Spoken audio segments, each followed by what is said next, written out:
It's been about 2 or so years since the ASICS Gel Res 9 was released, arguably the flagship shoe of durability today across all tennis brands. So the question is, will the successor, the ASICS Gel Res 10, or X, I don't know anymore, man, surpass it for the top shelf durability shoes for the average tennis player? Well, let's find out.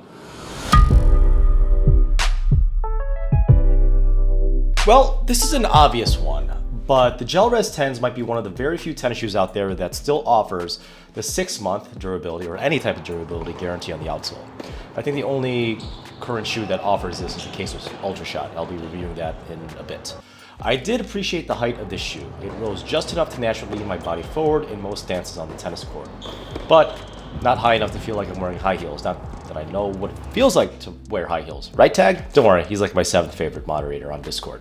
Also, the shoe was incredibly stable, an attribute that is carried over from at least the Gel Res 8s. And even after 20 hours of on-court hitting, there's not a single damn sign of tread wear. In fact, let's take a look. So at this point, this is about 22 hours of on-court hitting straight. And oh, there's rocks in here. As you can tell that it's barely wearing towards the tip over here on the left shoe. But it's just absolutely fantastic. This might be the most durable shoe with maybe the FF2 and ASICS FF3, but these are absolute tanks in terms of durability, which is no surprise why it still has a 6-month durability guarantee. However, there are some things I obviously left out of this pros section, so before we get into the cons, don't forget to hit like, subscribe, and then the notification bell for more original tennis content.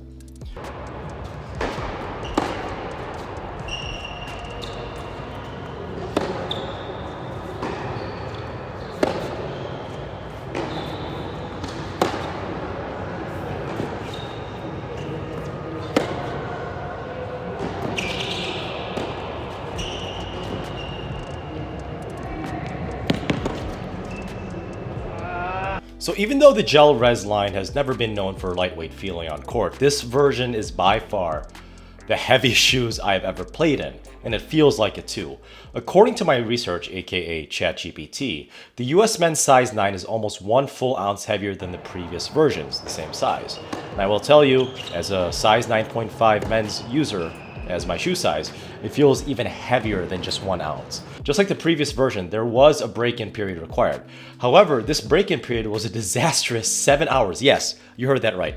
This break-in period was almost a full workday of straight hitting before you could even think about the insane pain going away on the arch and the bottom of your feet. However, there is a way you can get around this, and I'll get to that in a little bit. The lacing system also leaves much to be desired.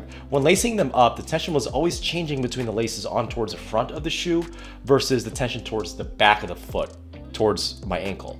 I didn't feel like there was an even distribution of tension on both my left and right feet. Also, there is this orange thingy that seems to have no purpose or function between the laces at the tongue of the shoe. Can someone please tell me in the comment section what the hell this is? So when it comes to this thing, and I'm not a shoe expert, I mean, I understand the purpose of this is to hold in the laces instead of having the laces just fly around towards the top of the ankle. I have no idea what this is. Like, there's no functionality of this seemingly whatsoever. So leave a comment down in the section below if you know what the hell, first of all, what this is called and what the actual functionality of this thing actually is. Much appreciated. And lastly, the only way to even play in these shoes without pain after the 7-hour break-in period is lacing the shoe incredibly loose throughout. However, this runs the risk in the actual feeling of heel slippage and too much room around the ankle. Lastly, as a consumer, I'm all for paying for more money for a superior product, but from the playtest of this, I cannot justify an increase in $10 USD in MSRP for a clearly inferior tennis shoe. In fact, the only thing that the 10s did better than the previous version is the durability. And that should be expected because it's almost an ounce heavier in material than the previous 9s. So if you guys still can, stock up on the ASICS Gel Res 9s. ASICS clearly fumbled this one more than any Discord member talking to women after a mixed doubles match.